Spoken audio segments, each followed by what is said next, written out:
Welcome home to USA Global TV and Radio, a place where dreams take flight, with authentic storytelling, diverse perspectives and meaningful conversations, where global stories unite and bridges are built beyond all borders. Discover world-class education, entertainment, hope and inspiration. Together, we're building bridges worldwide. Subscribe to our channel, USA Global TV. Download our app, USA Global TV. Be our guest or join our team. Visit usaglobaltv.com. Thanks to our founder and executive producer, Dr. Jacalyn KERBECK. Music score by Yeffy Tang from Cloud Road Music. Voiceover artist Mike Porter. Creative direction by Paul Garcia. USA Global TV and Radio, your home for global connection. All rights reserved. This video and its contents are the exclusive property of USA Global TV and Radio. Unauthorized use, duplication or redistribution in any form is strictly prohibited. Is it true? Is it kind? Is it necessary? In a world quick to judge, one book dares to reveal the hidden cost of silence. Discover Holy but Harmful: The Silent Sin of Judgment, How Hidden Judgments Destroy Relationships and Damage Lives by Dr. Jacalyn KERBECK. The Amazon #1 bestseller that's transforming the way we understand ourselves and the way we see others. Pick up the companion workbook to uncover your own hidden judgments and learn how to break free from them. Available now on Amazon and at fine bookstores worldwide.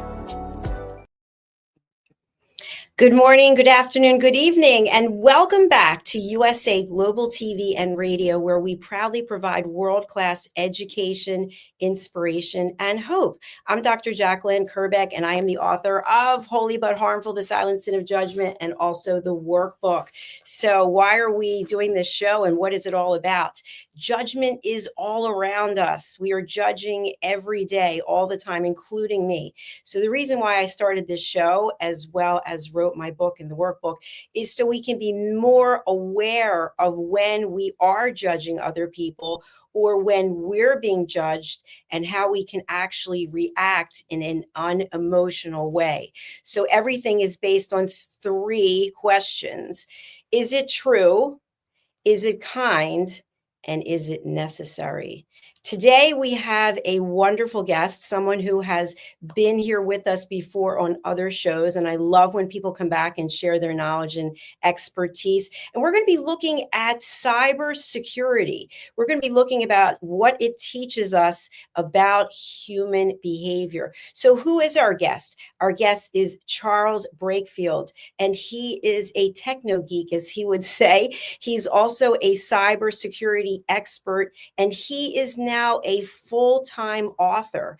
Let's welcome him to the program and start our conversation. Charles, welcome. Jacalyn, thanks for having me in. Hi, it's good to have you here. We don't see you right now, which is interesting because we just saw you backstage. So I'm not sure where you are, but I see that you are with us. So Charles, for people who are joining us for the first time, you are a full-time author, but you've had a very successful career that actually led so many examples and so many instances and so much experience that you're able to translate it through your written work. Tell us about your background. Well, boy, I don't know what's the matter with the camera. He says he's on, but he's not paying attention. Oh, great! Now you're gone too.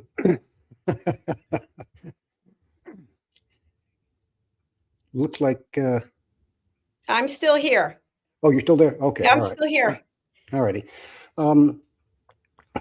In the cyber world, I did voice engineering for Fortune 50, Fortune 100 companies, and the issue with it is that it has to be secure. You can't just, here's how it works. Okay, fine. Can you make it secure? Because the bad people are always after a way to get in. I liked your 3 questions up front. Is it nice? Is it kind? Is it factual?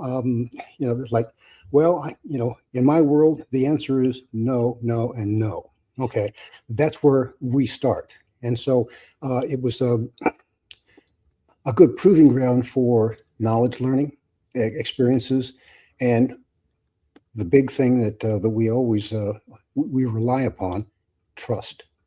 And that's one of the things that gets. I guess it's a subtlety. We all have that same prejudice. We want to believe. We want to trust. I want to trust that. My hair is messed up. You'll say, psst, psst, psst, Charles, fix your hair. I know it's a silly example, but I would trust. There's a certain kind of trust that I have that I think is important, and we all cultivate it. What's really terrifying and really sad, depressing, I guess, is when it's used and it's weaponized against you. And by that, here's what I'm saying. A lot of the attacks that I see leveled against my particular business is trying to cultivate a relationship out of thin air, but using all the information that you can gather using AI. Find everything on Charles Breakfield, and let's put together a compelling statement saying, Jesus, Charles, you're my best friend. We want to be able to help you. You could use more reviews. What a wonderful series. Blah blah blah blah blah. Shine me on. I love it. I suck up that stuff, and it's a lacan. And when you get down to it, it's like, okay, but if you'll just send me, $3,500 for my friend, my inventory of 2,000 my best friends, and we'll take care of all those problems of marketing that you seem to be struggling with. Compelling. I want to believe. I want to believe it so much, and it's much like Odysseus in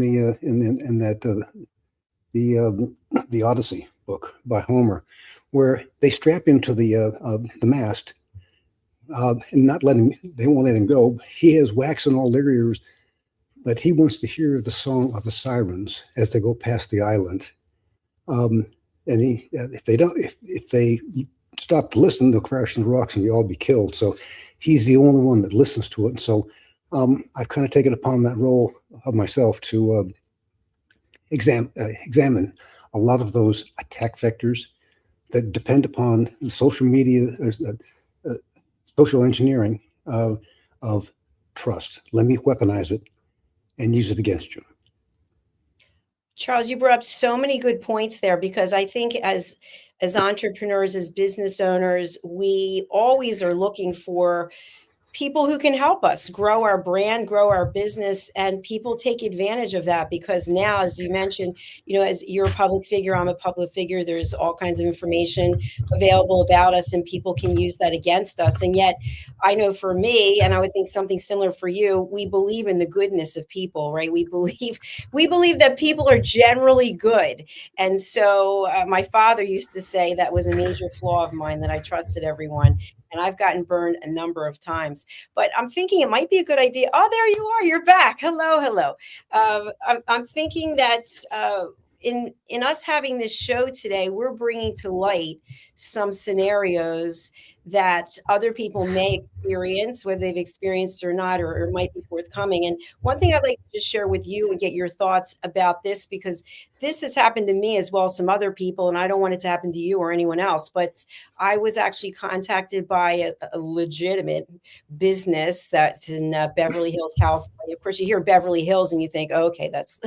So they wanted to actually get my books into bookstores. And not only that, they're going to do social media marketing. And not only that, they're going to get me a book signing at Waterstones in London. And of course, all of it turned out to be fake. I actually went to London to Waterstones and they never heard of me. And so they got my money.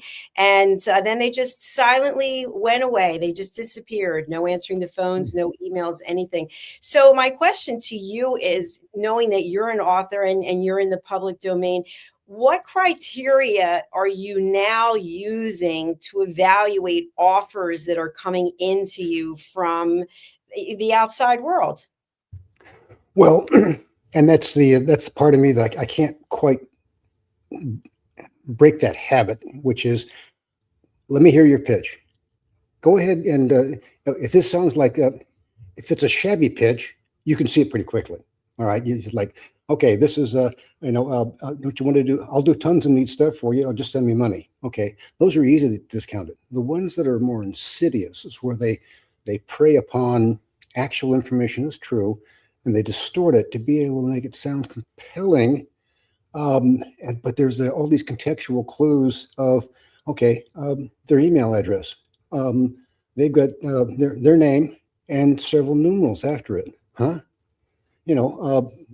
Peculiar names, not John Smith, but peculiar names that shouldn't need a number. But the number designates the attack that they're levering, and that might be hundreds of people that they're trying to do, but they have to track that.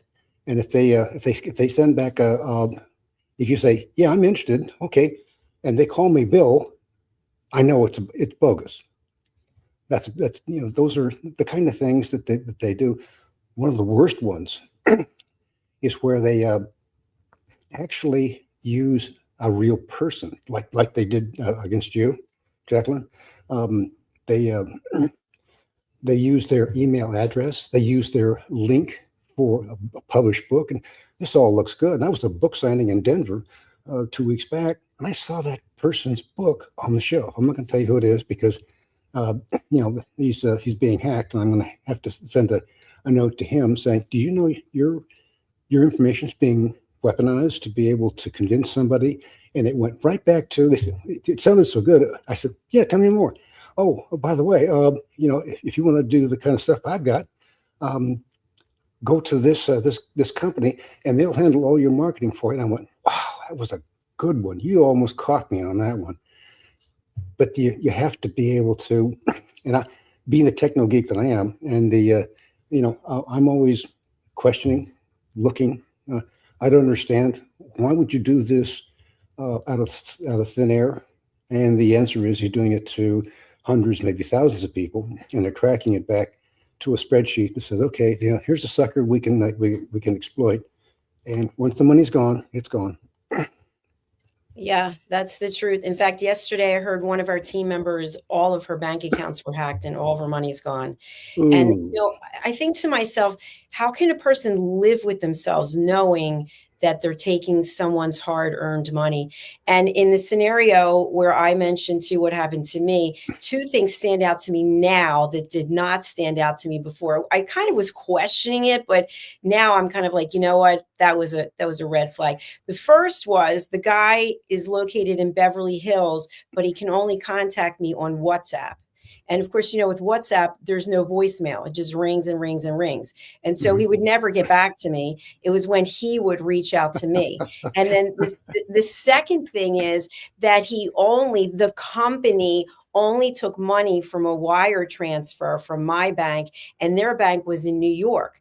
And so I said, well, do you have locations in New York? No, we're expanding. Well, why is your bank in New York? Well, we started, it's some like convoluted, which now it stands out as a red flag. Exactly. Yeah. Whenever I get picked on for somebody, and this usually happens on LinkedIn. Sorry, LinkedIn. But that's where some of the predators hang out, looking for people that have got good traction. They're funny, good looking like me. And what they do is it's usually a very compelling female figure, me being male, and usually young, and they have a very short resume, but they like, oh, I need to talk to somebody. I need this. I want to, you look like a good person. And they play that social engineering trust card to be able to get you to that point where they say, can you, are you on WhatsApp? That's a dead giveaway. They're a predator looking to be able to fleece you if you're on WhatsApp. So I always put back, oh gosh, no, I can't, because that's for young people. And they always say the same thing. Oh, age is just a number, and it's a stock answer. So I guess there's like five people that do that all the time, but they do it across the planet. Well, thanks for sharing that about WhatsApp. I think that the other thing that's interesting about WhatsApp is I'm a peace ambassador. And so we have training every Saturday, but everyone meets on WhatsApp. That's like their main point of communication, I guess, because it's free. And so I don't engage in any of the conversations because I don't know. They start with one group and then they make other groups from it. So there's like 10 different groups and I don't know what's going on. So to me, that's kind of a red flag. Yeah. But I feel that another area that, especially on Facebook, we've had team members here who have been victims of this, is cryptocurrency. They read what the person's posting and maybe they're going through some hard times or something's going on and it's a young woman and it turns out that it's all fake, but it's a young woman and, I can help you and I'm here for you. And then eventually I need money. So can you please send money? Eventually, I don't know how many times they interacted, but it's a red flag. So what about the legitimate people? Are there legitimate people who are reaching out on LinkedIn or Facebook or other places? And how can we ascertain very quickly? You mentioned that, you have some telltale signs now, but for people who they really have no idea, maybe they're lonely, maybe they're just starting their business and they really are interested in any followers they can get. And that's something you have to recognize in yourself. Are you vulnerable? Let's be fair here. I mean, I'm an indie publisher. I've got several books, and I think, I should have Netflix after me, for all the stuff that I've got teed up, and it's all current and relevant and accurate, and fictional characters, and and then somebody hit me 2 weeks ago, and it was, we'd like this book you just released. We'd like to be able to take it to Tubi. What can we? And it was an innocuous email, and I started. I always look at if you don't have a website on there, you don't count. You're just your client. He had a website, but he was somebody else's website, and so I went there like, okay, this looks legitimate. Is his name? He says he's a director. Is he on the about the this organization? Oh gosh, there's his name. Okay, good. But it's a dead giveaway when they, sign their name wrong on email correspondence. And so I don't want to give away all the secrets, because anybody that's a pirate, a thief, criminal listening to this program, I don't think you have that kind of clientele, Jacalyn. I'm not accusing that, but I don't want to teach the bad guys what they don't know. No, I agree with you. I appreciate that. And, Charles, it's interesting. Just yesterday, I received an email from what looked to be a legitimate Gmail account, meaning that there was actually a name and then at gmail.com. And it was coming from one of my clients, allegedly asking for me to send them another pay stub. And I thought that's interesting because I have no employees. So I texted my client and I said, I know that you're just about to start your show. Are you actually emailing me from a Gmail account? And she said, no, I am not. And then they wrote back to me 2 more times.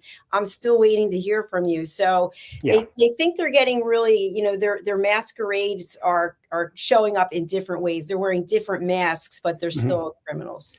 Yeah. And that's always the proper approach. No matter what you're hit with, verify it, check and see, does this individual actually exist? If they say they're with this company, and they've gotten cagey about using other people's organizations. I actually reached out to one in Florida. I said, "Did you know I've been invited to show up and for this book signing and book club at your hotel?"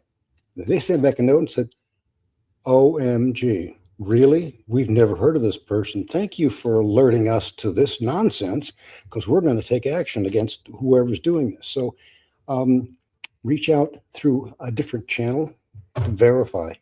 Did you send this? Are you really, do you know what's being asked on your behalf using your name and credentials? And 9 times out of 10, it's, wow, I did not know. Thank you. I even went to the FBI with one that was so horrific. I said, "This is horrible." Somebody said, "Here, I've got this inheritance for this guy. He's dead. I'm the executor of his estate, and I can't find anybody. So, hey, help me get this wrestled through the litigation, and I'll give you half of it." And I went, "Huh? That's not a fiduciary activity. I've been on that side of the fence, actually doing that for somebody else's, and when they decide that they're deceased, and you don't hand out money like that to somebody you've never met." And sure enough, when I went and double checked it, he was a vice president for the big company out of the UK. All of it shined up just almost perfectly, except for the few extra details I covered. I went, "Gotcha." And I turned it over to the feds. FBI actually has a place that says, "Hey, if you've been scammed, let us know." So here's one that's in play. I said, "But you didn't lose any money? What are you contacting us for?" And I went, "Oh, really? You don't want to, slaughter these people while they're trying to rip somebody off? You want to wait until after they've been stolen from? Excuse me, can I talk to your mommy, please? I mean, this is wrong." Yeah. Yeah. And I love the fact that you took the extra step. That's really important. I know for me, when I actually was in London in June, and I was at Fort and Mason, the department store, for afternoon tea. And I thought, you know what, there's a Waterstones. I'm supposed to be doing a book signing on Saturday. I'm going to walk down there and just talk to the manager. And I looked around, there was no signage. There was nothing that I was going to be doing a book signing. And so I got the manager and then the head of the events team. And I emailed the guy in Beverly Hills, and there were like 6 people in Beverly Hills. It wasn't just one. And so one of them got back to me and I said, "Well, I'm standing here with the manager and the head of events here at Waterstones.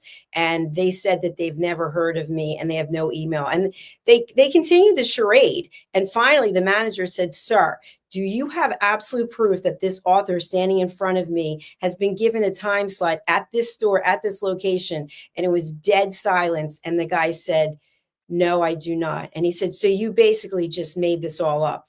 And then the guy just hung up. And Yeah. so what I recommend to people is anytime you get a recommendation from someone, because this was a recommendation, do your own due diligence to make sure that you check it out. And Charles, what you were talking about, these cross-checking things, go on LinkedIn. By the way, on LinkedIn, I've also had a number of outreaches from sheiks. How do you say it? Sheiks, like Yeah. princes, and they Yeah. have 100,000 followers, and it turns out to be completely fake. Yeah. It's all highly engineered and polished for somebody who does due diligence. But again, they're preying on your trust. And if they can, I mean, even the banks always say, "We will never text message you saying, 'Hey, your bank account's been raided. Give us a call.'" They won't send an email. They won't do that kind of stuff. Click here in the email to go do this, or click on this link on your. Don't do that. Go to a known real number for your bank, call them and say, "Hi," or go to the bank physically and say, "Hey, look, I got these clowns saying that there's a problem with my bank account." Again, out of band verification is what we call it. You don't use the same channel that they contacted you with, because that's where they drop junk on your machine. And then they really got you in a difficult position, because now they own whatever piece of property you thought was yours.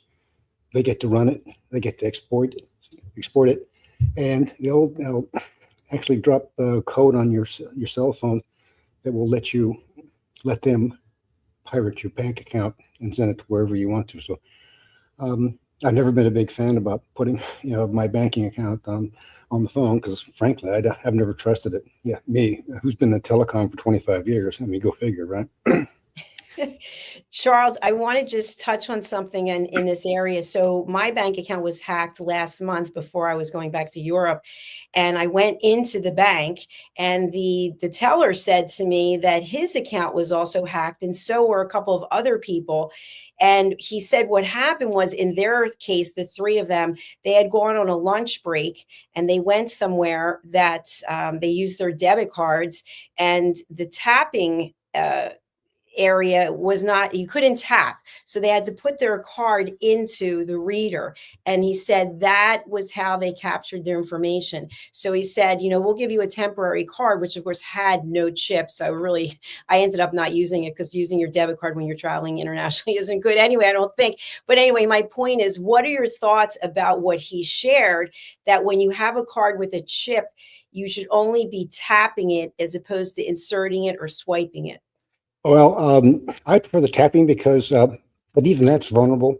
There are a lot of bogus card readers that what people do was they'll, particularly in high traffic areas, lunch breaks, where they've got a lot of people going in and out trying to get lunch done, and it's easy to be able to insert a secondary reader. It's a real thin piece of film into the slot that actually captures all of the credit card information, because you're gonna enter the PIN, you're gonna do all this stuff, and that's like that goes into a nice big database where they sell credit cards for, get this, $20 a piece in blocks of 1,000.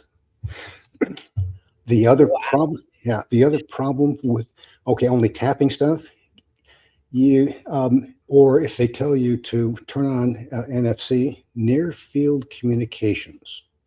Your phone is actually pretty cool. It's got some great technology on it that is nicely pirated by people wandering by you in the 6-foot radius. If you've got NFC on, and it's a setting on your phone, turn it off.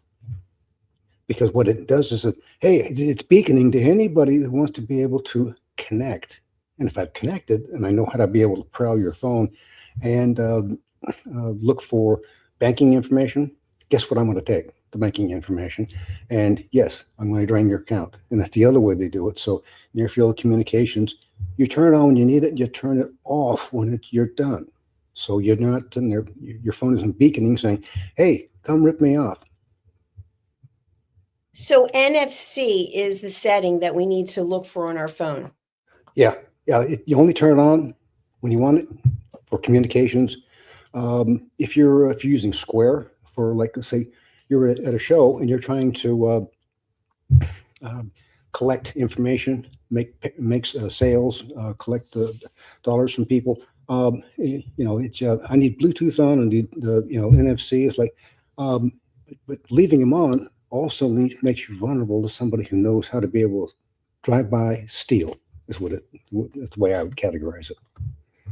So it sounds like this type of criminal activity has expanded. I know in airports, you always hear, if you're on the Wi-Fi, don't do any banking or anything with your personal information. But now people can just be within 6 feet of us. So it could take place anywhere. Yeah. It just, again, if you're too trusting, thank you. That's the attack vector that people, and that takes us back to the topic we had right at the beginning of the show, weaponizing trust against you. That definitely qualifies as an unconscionable sin, in my opinion, Jacalyn.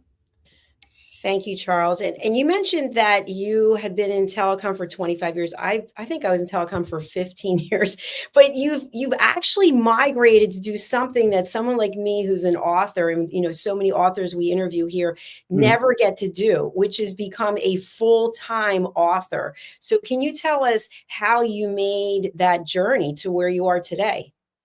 Well, it actually wasn't quite what I had in mind. We during the COVID shutdown, where you work from home, and I full disclosure, I have worked from home since 1998.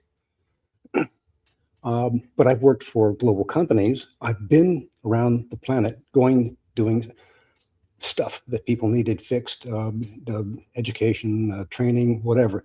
But I always worked from home because the logic of going into the office never made sense early on in the early years of the internet. And so, fast forward to 2023, the world woke up and said, "Hey, it's okay. Everybody go back to the office." And I went, "Excuse me." No, I just got my puppy dog here, and he's nice and comfortable having me close by, and I respectfully decline was my my response. It took them a little over 4 months for them to really lose their temper and trash me. So I said, "Okay, well, we'll just we'll do it the other way around. I'll do what I want, not you," and that's what I've been doing. So we're now up to 30 published books.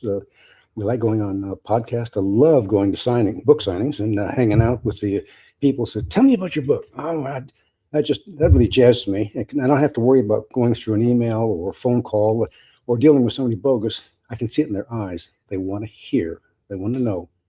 And they always want to talk to the author, not the marketing dweeb, but somebody who actually put the words to paper. So when it was offered to me to either come in or go away, I said, "I win. I'm going to go away. I'm going to do what I want," and that's what I've done. I absolutely love that. You and I have that in common too, because I always worked from home when I was in corporate, and we had a new VP come in and he said, "Everyone's coming into the office." And I said, "No, I'm not coming into the office." Good for you. Good for you. Yeah. But I also want to thank you, because on the film and music show, when you were with Dr. Chan, you mentioned publishing at sea. And so I got involved with Dr. Judith Briles. And so I will be on that cruise, even though I am not a cruiser. I don't like cruising at all. I hate cruising, Charles, if I have to tell you, but I'm glad that you'll be there. I'll be there. Well, we'll escort you. It's a great opportunity to be able to hang out with 5,000 of your closest friends. Okay. I mean, there it is. It's an amazing set of circumstances, and then getting off the boat and then seeing stuff. What I really like about the cruising at sea is that you unpack your bags and it stays there for 10 days, and then you pack up all the dirty clothes and head for home. So you're not moving from hotel to hotel, unpacking, repacking, which is tedious. But then they've got the point where they got all of the water slides and everything to be able to. Don't forget to bring your swimsuit and your floaties and your goggles, because there's a lot of things to be able to do for outdoors, because it's right there in the Caribbean.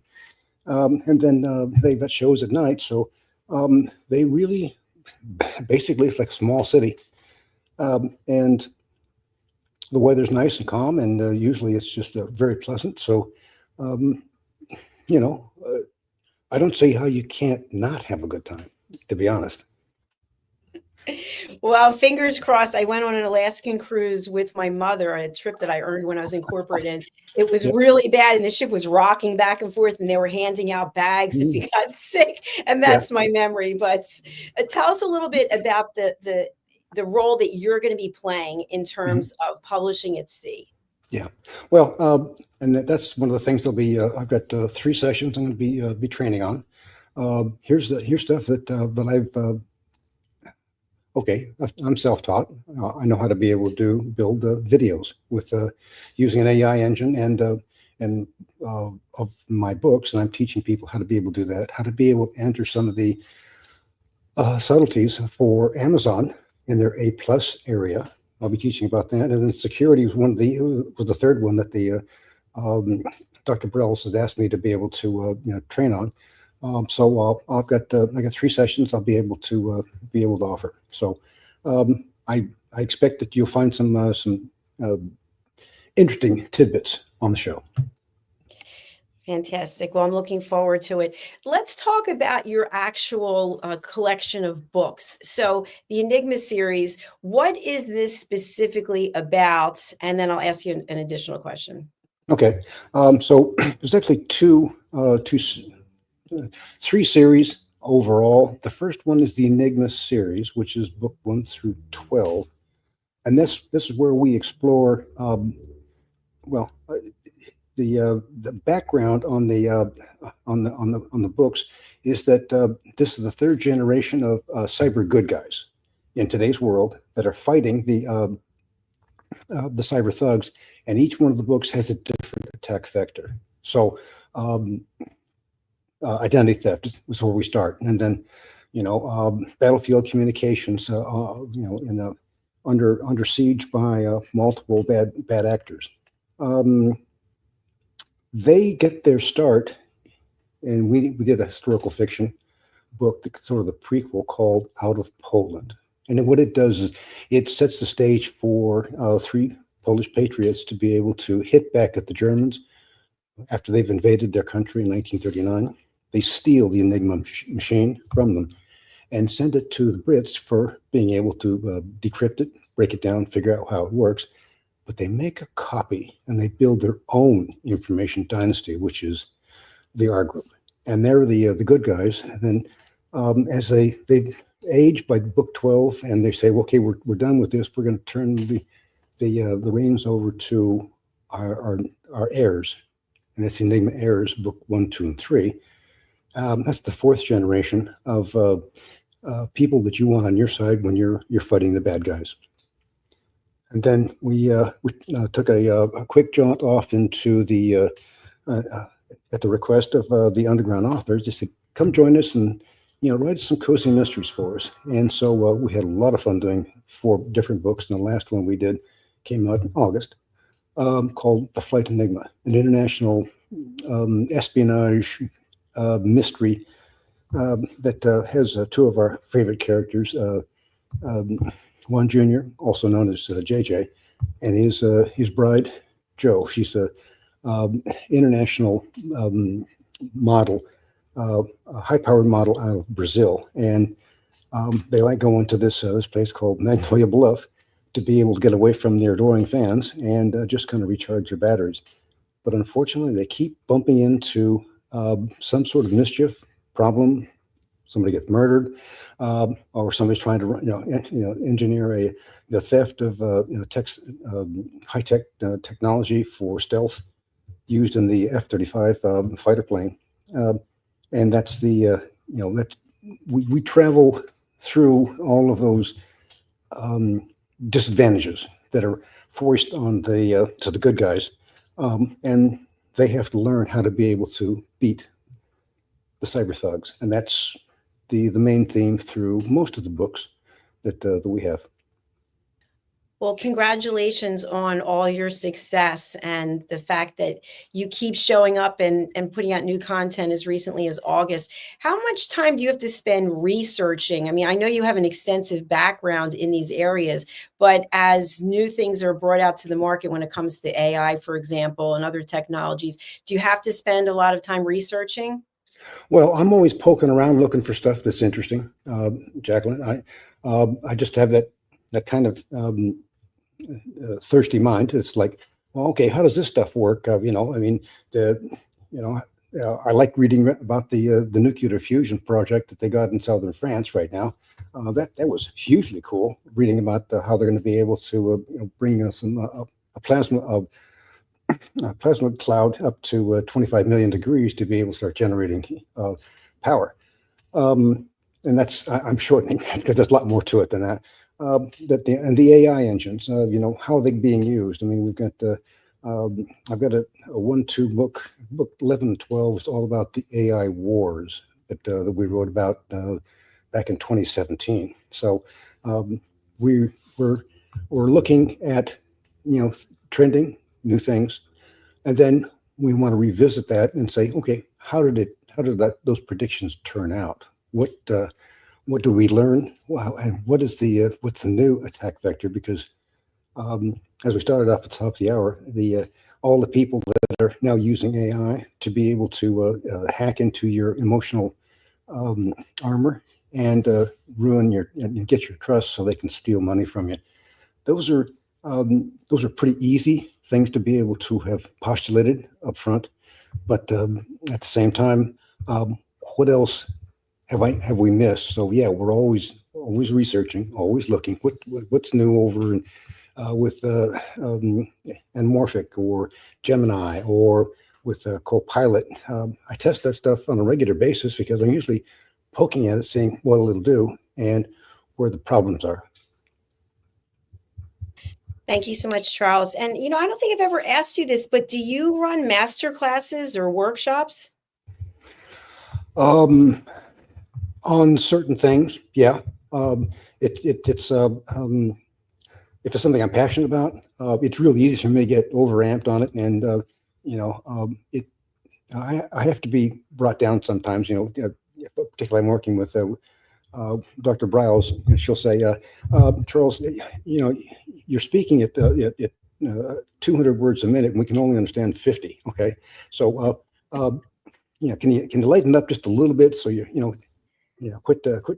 No more coffee for you, buddy. I mean, you're just you're over the top. Thank you for sharing that. And another area I just want to tap into, we're coming to the end of our show. I've seen a number of places on social media where they're asking if you want to take an IQ test, all kinds of different tests that they're putting out there. So I've clicked on a couple of them just to see, and I'm like, oh no, they're probably like stalking me now. But what should we be wary of when we see these kinds of advertisements on social media as well?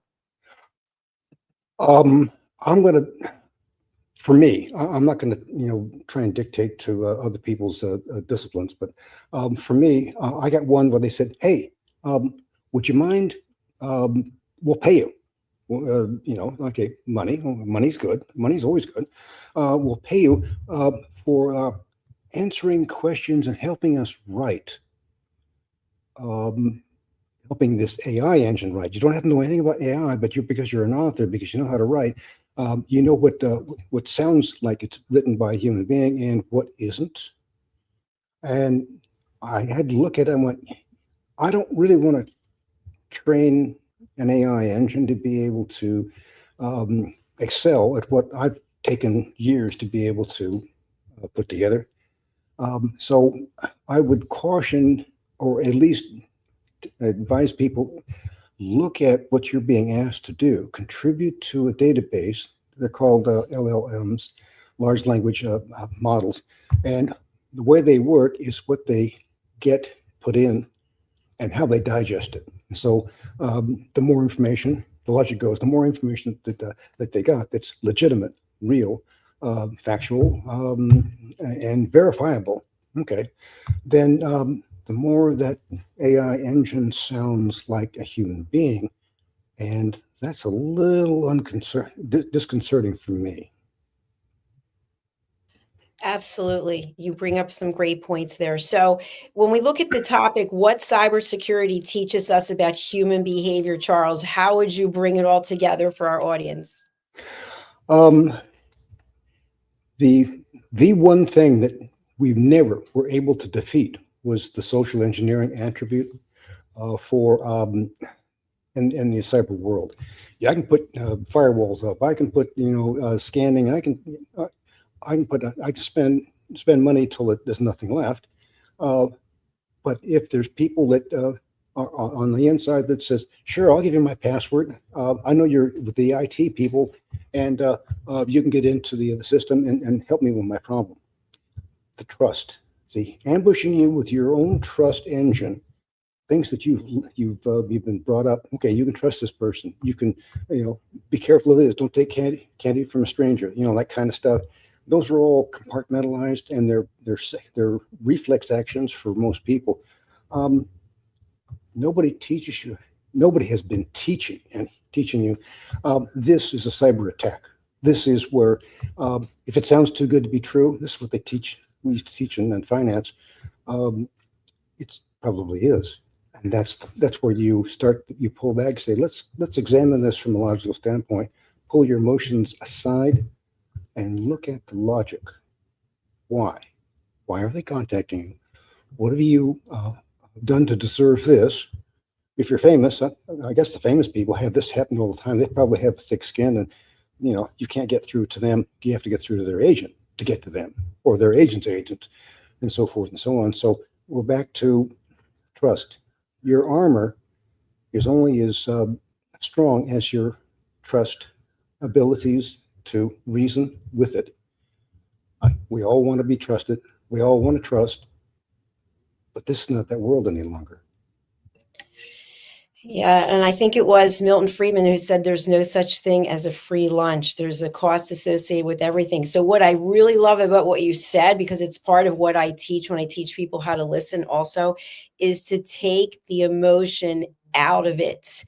Put it aside. I'll say to people, it's okay to get emotional about things, but then you have to have a boundary so that you can make rational, logical decisions. So if it seems too good to be true, believe me, because I've fallen for a few things since I started in business. And now I look back and go, oh my gosh, all the signs were there, but I was in a vulnerable place. I wanted it to work. I believed in the people.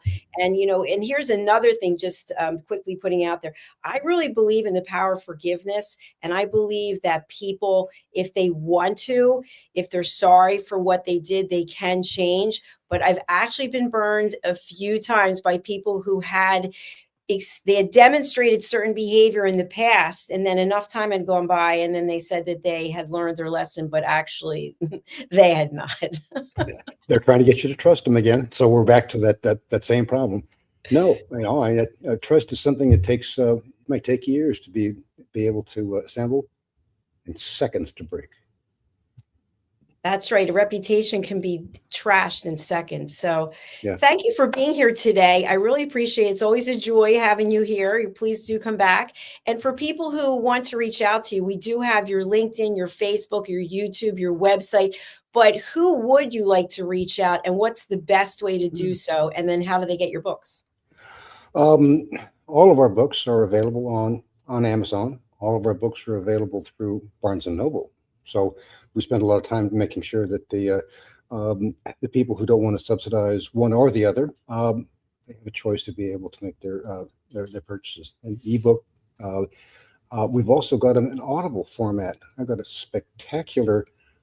We just got a new win from our latest book that we had turned into an Audible.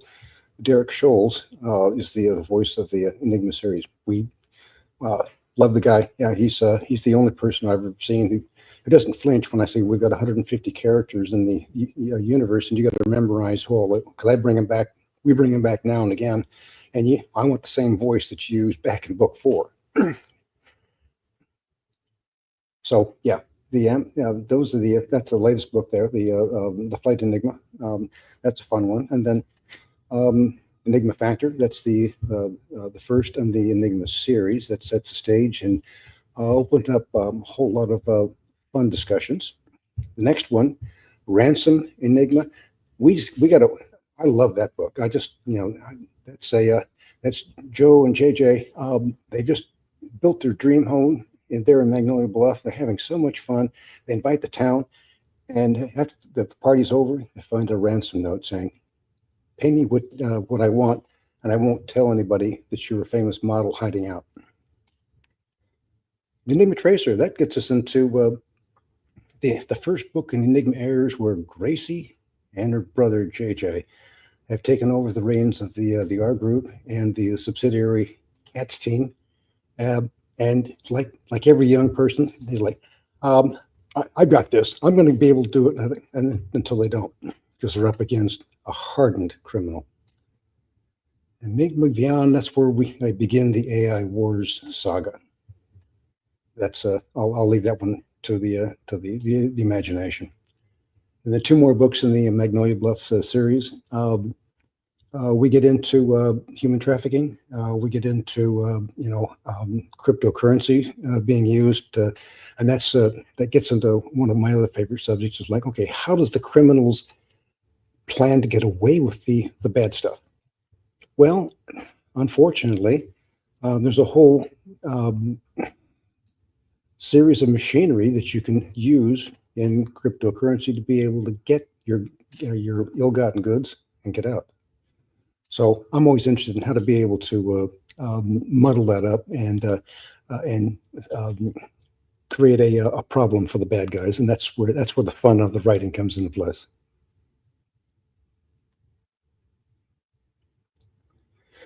It's We lost your voice. good to see There you you go. smile, and congratulations because you have an excellent memory. You were able to recite what all the books are about. So that was fantastic. Charles, any last words you'd like to leave with our audience before we sign off today? Just visit us on our website. Take a look at the videos that we build for the books. We do it for other authors as well, so that we have an authors area to be able to showcase them. But the enigmaseries.com, that's where the links are to everything in our Enigma universe. Even some free downloads, things to be able to watch out for. Don't feed the fish. Some security tips and tricks that we put out there for free downloads. Just take what you want and use them to your digital protection. Thank you very much. Thank you for sharing your knowledge and your expertise and your experience. It was great seeing you, and I look forward to having you back again soon. Thank you, Jacalyn. Thank We'll you. talk Bye soon. for now. Bye.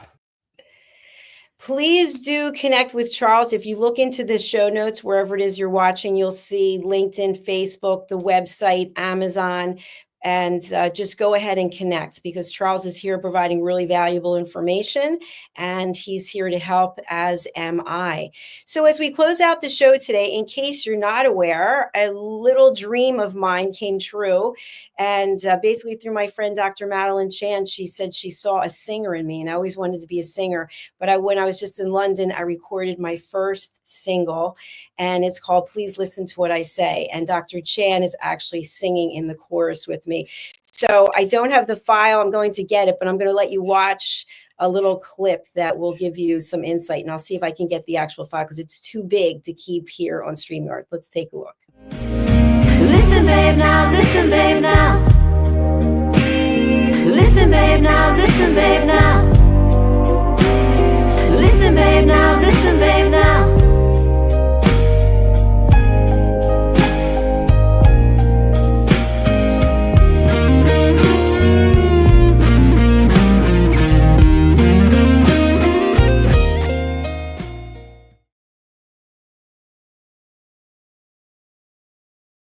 Okay, there you have it. I was unable to upload the file because it's so large. So you can find this over on any of the places where they sell music. So Apple, iTunes, Spotify, as well as Amazon Music. Okay, thank you again for being here. Over to our sponsors and our next show, Iconic Women. We'll be right back. USA Global TV and Radio proudly presents Tracy Cram-Perkins, a dementia caregiving survivor teaching how to balance care with peace of mind. #1 resource for dementia caregivers. It's the book Dementia Home Care: How to Prepare Before, During, and After. Over 17,000 copies sold of this must-have guide. And now a testimonial from Tracy Smith. If I was to describe this book to someone who is going through a similar situation, I would underscore how important it is to have some sort of a tool or a guidebook to help you through certain stages. And there's so many, it's such an unknown topic to the average person. And to have this as a reference is essential. It's going to help you get through it personally, as well as help your loved one manage. To learn more, go to tracycramperkins.com. Tracy Cram-Perkins is an award-winning author. She's also the host of Dementia Home Care television show. Watch it here on USA Global TV and Radio. Thank you, viewers and listeners of USA Global TV and Radio, for joining us today. We're honoured to have your time and attention as part of our global community. At USA Global TV and Radio, we believe in the power of authentic conversations, meaningful connections, and creating a world of possibilities together. Want to be part of something bigger? Join our team of elevated listeners at usaglobaltv.com, a space where your voice matters and your ability to listen transforms relationships. Stay connected with us across all our platforms for thought-provoking discussions, expert insights, and empowering stories. Subscribe to our channels at youtube.com/c/USA Global TV. Follow us on social media and explore the endless opportunities we're creating for growth, learning and inspiration. Together, we're not just broadcasting, we're building bridges and changing lives one conversation at a time. For inquiries, contact us at info@usaglobaltv.com. Music by Johnny Dies. Produced by Executive Producer and Director Dr. Jacalyn KERBECK. Voiceover by Mike Porter. Creative Direction by Paul Garcia. All rights reserved. Copyright 2025. Visit usaglobaltv.com to view our full terms and conditions.